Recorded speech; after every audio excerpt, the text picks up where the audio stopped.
এই কনকনে ঠান্ডায় বাড়ছে ত্বকের বিভিন্ন অ্যালার্জিজনিত সমস্যা। একই শুষ্ক আবহাওয়া, তার সাথে বাতাসে ধুলাবালির পরিমাণও বেশি।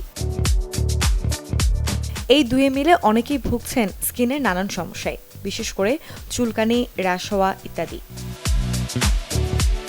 শীত আসলে এবারে এক্সিমার মতো সমস্যাও। বিশেষজ্ঞরা বলছেন ত্বককে ভালোভাবে ময়েশ্চারাইজ করা এই সময়টাতে অত্যন্ত গুরুত্বপূর্ণ, আর এতে করেই শুষ্ক ত্বকের অ্যালার্জির মতো সমস্যা এড়ানো সম্ভব।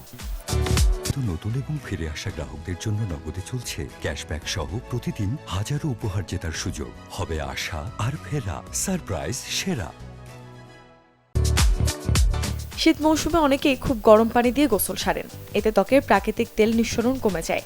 কুসুম গরম পানিতে হালকা অলিভ অয়েল মিশিয়ে গোসলের পরামর্শ থাকে চিকিৎসকদের।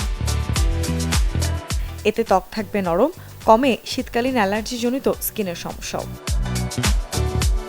Desk report, channel 24।